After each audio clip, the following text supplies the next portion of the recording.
Hello. I wanted to touch base with you on a couple of issues that are of some significance.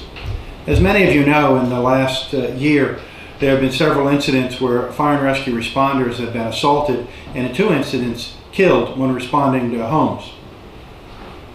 In April, a firefighter paramedic in Prince George County, Maryland, was responding to a call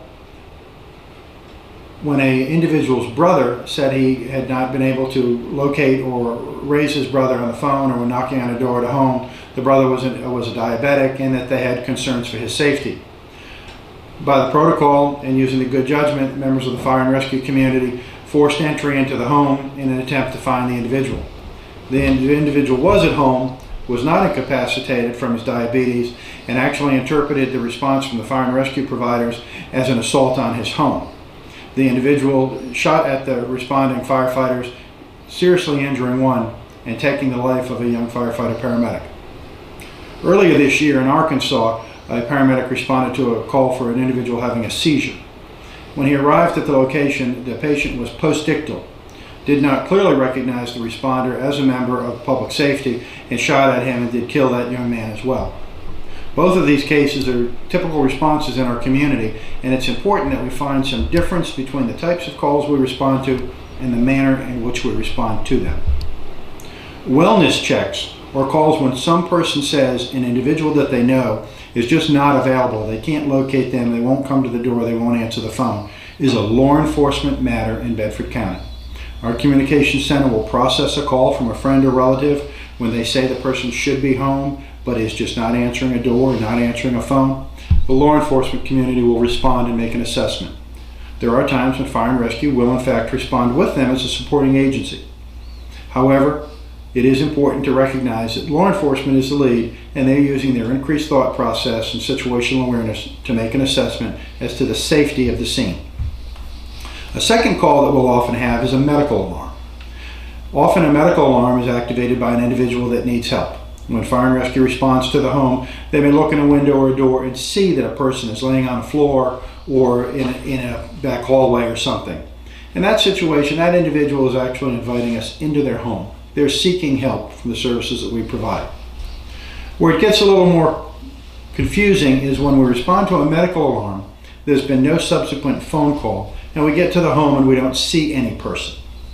This really becomes a law enforcement matter as well, because the question of forcing entry into a home must occur.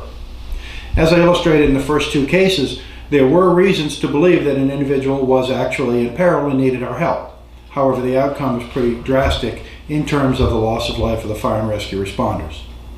When we go to a medical alarm and there's no person inside that we can clearly see, there's been no telephone call or no text or any type of communication inviting us into the home, we need to contact law enforcement and let them make an added assessment as to what is appropriate to get into the home.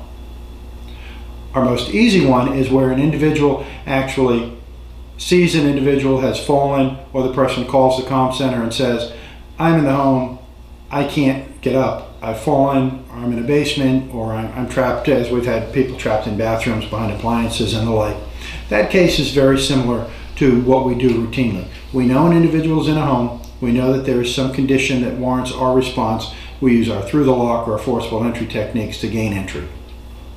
A couple of key points really for this entire concept is an increased situational awareness.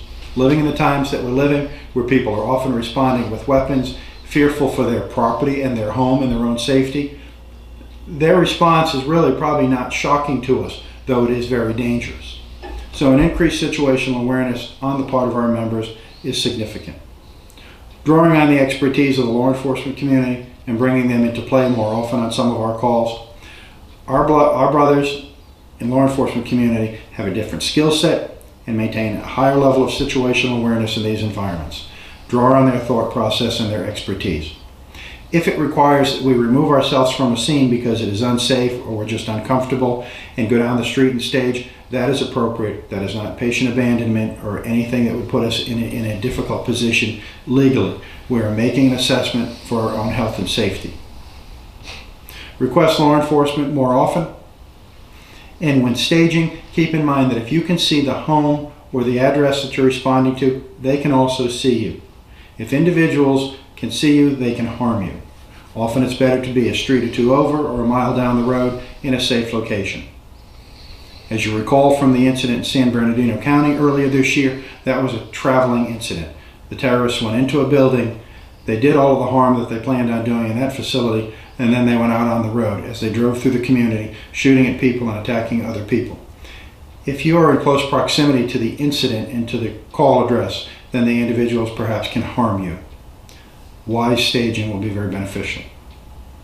As we look at the medical alarms, wellness checks, and requests for assistance, we see that there really are three very different things, and we need to be responding in three very different ways. If you have questions and need more input on these informations, please reach out to us. We're certainly willing to discuss it. Thank you for what you do. Please be safe out there, be strong, and be COFR strong.